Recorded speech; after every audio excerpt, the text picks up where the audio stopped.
नमस्कार, स्वागत है आपका खबरों का पंचनामा में। मैं हूं आपके साथ वक्ता। हम लेकर आए हैं देश और दुनिया की 5 बड़ी खबरें, जिस पर चर्चा के लिए हमारे साथ स्टूडियो में मौजूद हैं कैपिटल टीवी के editor in chief doctor Manish Kumar ji. Doctor साहब, आपका बहुत बहुत स्वागत। धन्यवाद। सबसे पहले नजर डालते हैं आज की हेडलाइंस पर। आर्यन खान को ड्रग्स केस में क्लीन चिट नहीं, एनसीबी ने सबूत नहीं होने की रिपोर्ट को बताया झूठ। एसआईटी ने भी क्लीन चिट की बात को बताया झूठ। संजय राउत का किरीट सोमैया पर हमला, ट्वीट कर कहा महाराष्ट्र झुकेगा नहीं, बाप बेटा जेल जाएंगे। तो वहीं मलिक को हाईकोर्ट से नहीं मिली राहत। ऑपरेशन गंगा अभियान हुआ तेज। ऑपरेशन गंगा के तहत केंद्रीय मंत्री जनरल वीके सिंह ने पोलैंड से 437 यात्रियों को दिल्ली के लिए किया रवाना। जल्द भारतीय लौटेंगे वतन। यूक्रेन में चौतरफा गोलाबारी के बीच तिरंगे की शरण में आए पाकिस्तानी। भारत माता की जय के नारों ने बचाई जान, झंडे के सहारे निकल रहे कई देशों के नागरिक। यूपी चुनाव में ममता बनर्जी की एंट्री, पहुंची बनारस, बाबा विश्वनाथ के दर्शन और गंगा आरती में हुई शामिल। कल अखिलेश जैन के साथ करेंगी जय।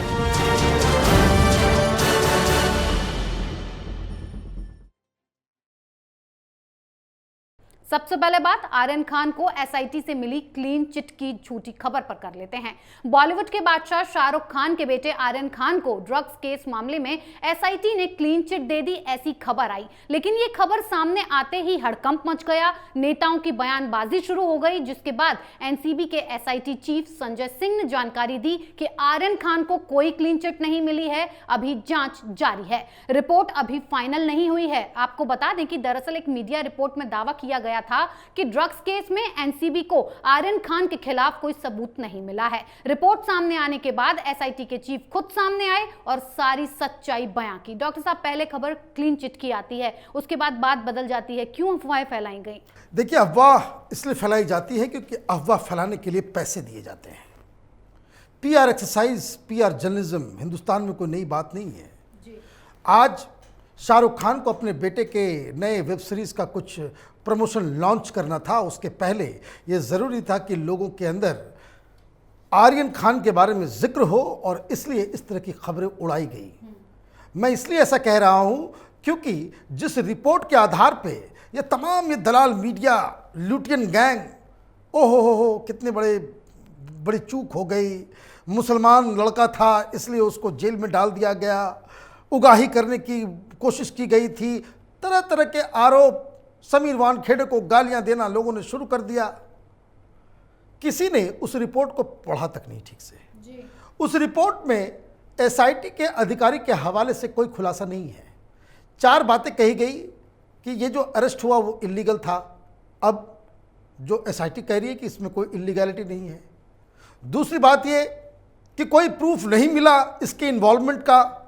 एसआईटी के चीफ ने कहा कि ये क्लीन चिट देना ये गलत बात है, अभी तो हमारी जांच चली रही है, अभी 2 महीने और लगेंगे पूरी जांच को कंक्लूड करने में, और ये बहुत ही प्रिलिमिनरी स्टेज है और इसके बारे में कुछ भी ओपिनियन बनाना वो गलत होगा। फिर ये कहा गया कि नहीं, इसमें गड़बड़ ये हुई थी कि इसमें वीडियोग्राफी ठीक से नहीं की गई थी।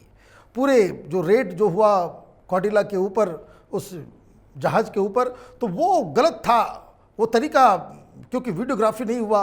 एसआईटी ने बताया कि ऐसा कोई एसओपी नहीं है कि भाई आप कहीं रेड करते हैं तो ज़रूरी है कि आप उसका वीडियोग्राफी ही करें।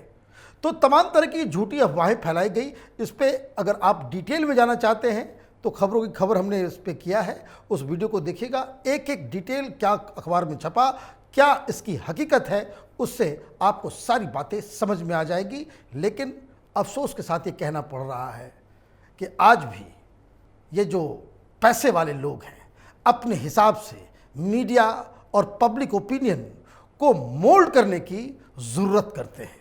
जी डॉक्टर साहब, अगली खबर महाराष्ट्र की राजनीति से है। महाराष्ट्र में शिवसेना और बीजेपी की दुश्मनी ज्यादा गहरी होती जा रही है। एक तरफ जहां मनी लॉन्ड्रिंग के मामले में गिरफ्तार महाराष्ट्र सरकार कैबिनेट में मंत्री नवाब मलिक सलाखों के पीछे हैं। आज उनकी कोर्ट में सुनवाई हुई लेकिन राहत नहीं मिली। अब 7 मार्च को सुनवाई होगी। तो वहीं दूसरी तरफ महाविकास अघाड़ी भी बीजेपी नेताओं की पोल खोलने में जुट गई है। इसी बीच राउत का ये ट्वीट काफी सुर्खियों में है। इस ट्वीट में राउत ने लिखा है कि आई रिपीट, बाप बेटा जेल जाएंगे। इसके अलावा 3 सेंट्रल एजेंसी के अधिकारी और उनके वसूली एजेंट भी जेल जाएंगे। महाराष्ट्र झुकेगा नहीं। आपको बता दें कि हाल ही में जिस तरह से शिवसेना नेताओं के ठिकानों पर आयकर विभाग ने छापेमारी की, उसके बाद से ही संजय राउत ने केंद्रीय एजेंसियों पर तीखा हमला बोलना शुरू कर दिया है। डॉक्टर साहब, संजय राउत के इस बयान को तिलमिलाहट कहेंगे और साथ ही नवाब मलिक को फिर हाईकोर्ट से कोई राहत नहीं मिली? देखिए, जो संजय राउत कर रहे हैं वो एक स्ट्रेटजी है। स्ट्रेटजी क्या है? स्ट्रेटजी बहुत ही सिंपल है। Offence is the best defence. मतलब ये कि एक तरफ बीजेपी इस जिद पे अड़ी हुई है कि नवाब मलिक का इस्तीफा करवाओ, वो उसके ऊपर चार्जेस जो है बड़े संगीन लगे हुए हैं। आरोप ये है कि अंडरवर्ल्ड के साथ मिलकर के ये धंधेबाजी में लगा हुआ था, उन लोगों के साथ जिन लोगों ने मुंबई में धमाके करवाए थे।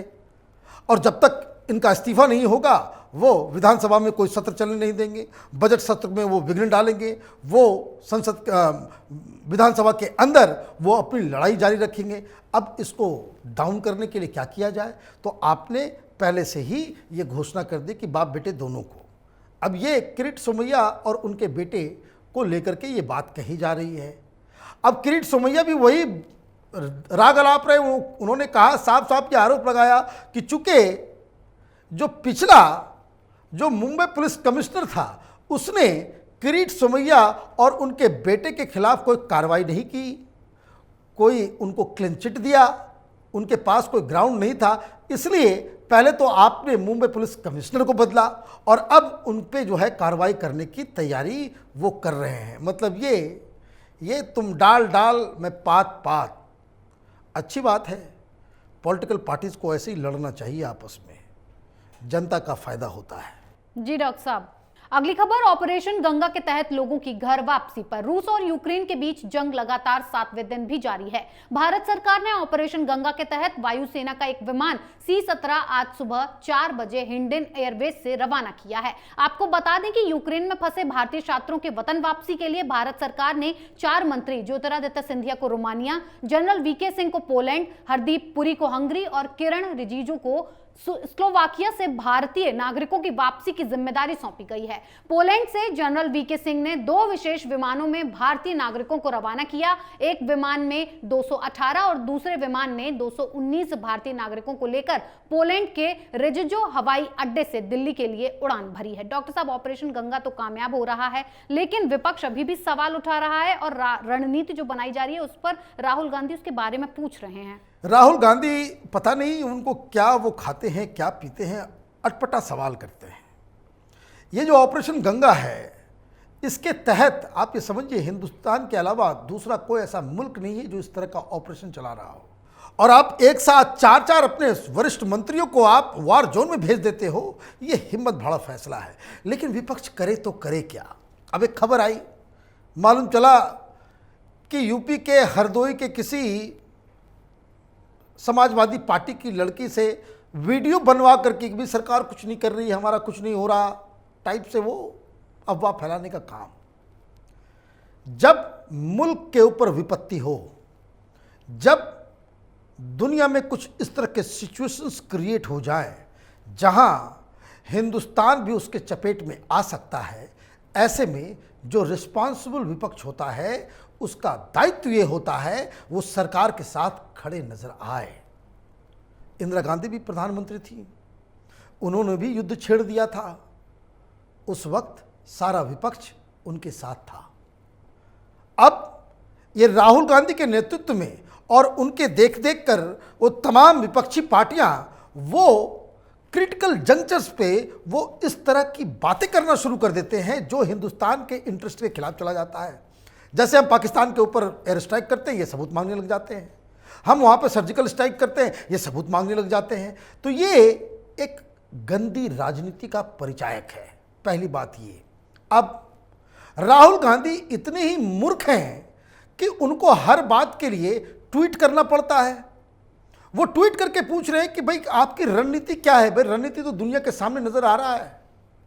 अगर आपको ये समझ में, सारी मीडिया को मालूम है कि मोदी सरकार किस रणनीति के तहत किस हिसाब से उनको लेकर के आ रही है, अपने स्टूडेंट्स को बचा के लेकर के आ रही है। सिर्फ अपने स्टूडेंट्स को ही नहीं, मैं आपको बता दूं कई सारे मुल्क ने हिंदुस्तान की सरकार से मदद की गुहार लगाई है कि अपने हिंदुस्तानियों के साथ साथ हमारे भी इंपॉर्टेंट सिटीजन्स को आप बाहर निकालें। हम नहीं कर सकते, आप ग्राउंड में जाकर के कर पा रहे हैं, प्लीज हेल्प अस।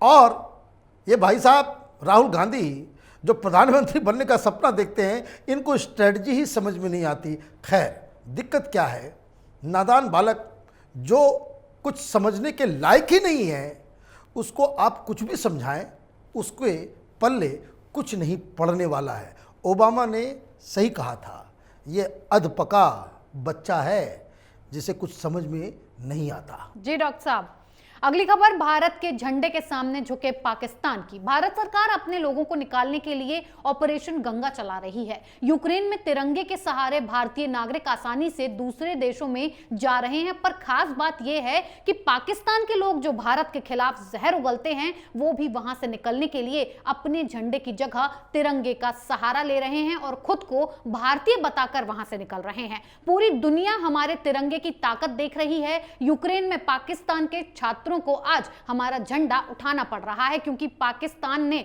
अपने देश के लोगों को मरने के लिए छोड़ दिया। अब नतीजा यह है कि पाकिस्तान के बच्चे ने खुद को बचाने के लिए यूक्रेन में तिरंगा उठा लिया है और खुद को भारतीय कह रहे हैं। डॉक्टर साहब, आज हमारे तिरंगे के सामने पाकिस्तान भी झुक गया है, उसकी ही शरण में आ रहा है। अब बेचारे क्या करें, जब युद्ध चल रहा है, यूक्रेन में उनके बच्चे फंसे हुए हैं, कोई मदद भेज नहीं सकता।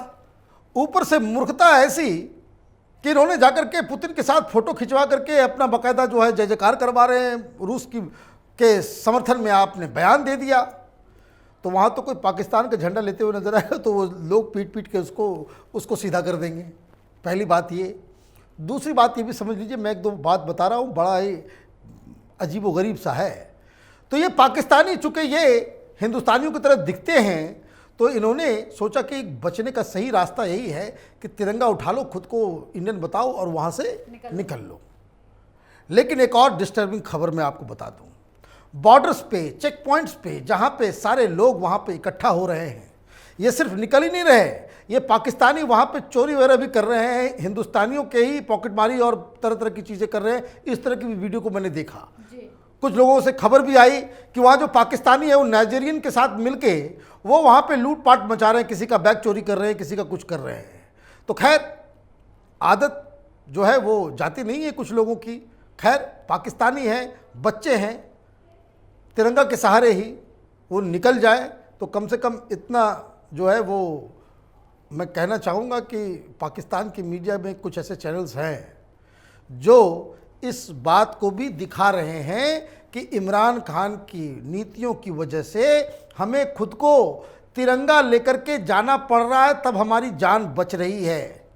तो जय जयकार हर तरफ हिंदुस्तान का तो हो ही रहा है, लेकिन ये सारी खबरें कोई राहुल गांधी तक भी पहुंचाए, जो सवेरे सवेरे उठ के पता नहीं कौन कौन सा ट्वीट और किस तरीके के ट्वीट और किस तरह की भाषा का इस्तेमाल कर रहे हैं।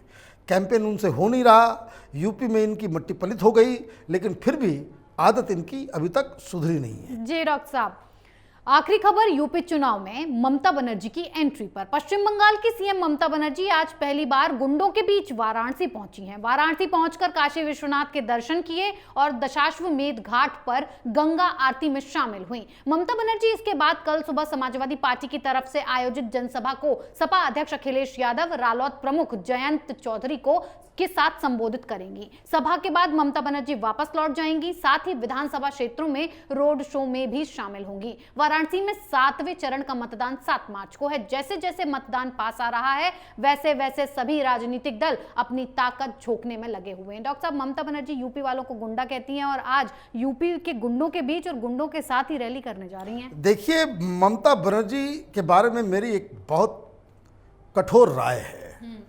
बंगाल के बाहर, यूपी के अंदर वो विधायक तो छोड़ दीजिए, पंचायत का भी चुनाव नहीं जीत सकती। ये उनकी राजनीतिक साख है, पहली बात। दूसरी बात, आपने सही कहा कि वो यूपी को गुंडा बोलती हैं कि यूपी के लोग जितने भी हैं सब गुंडे हैं, आउटसाइडर हैं।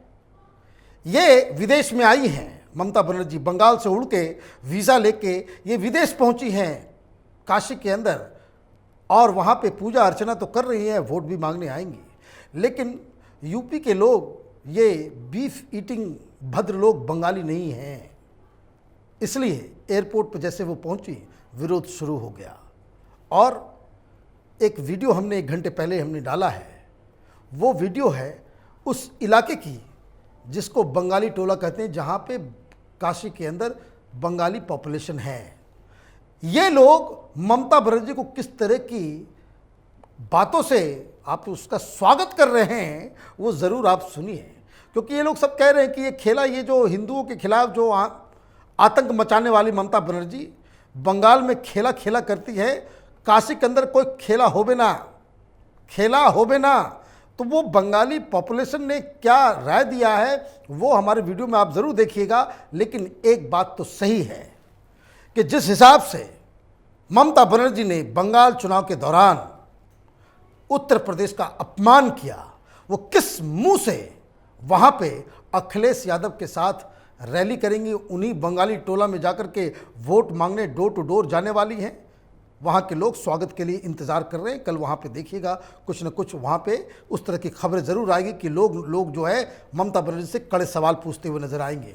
पहली बात। दूसरी बात, ये जिसको कह सकते हैं कि आ बैल मुझे मार, आप इस तरह की नेत्री को जो उत्तर प्रदेश को सिर्फ गालियां देती हैं, उसके साथ मिलके अखिलेश यादव ये कौन सी रणनीति के तहत प्रचार प्रसार कर रहे हैं, ये किसी के समझ में नहीं आ रहा।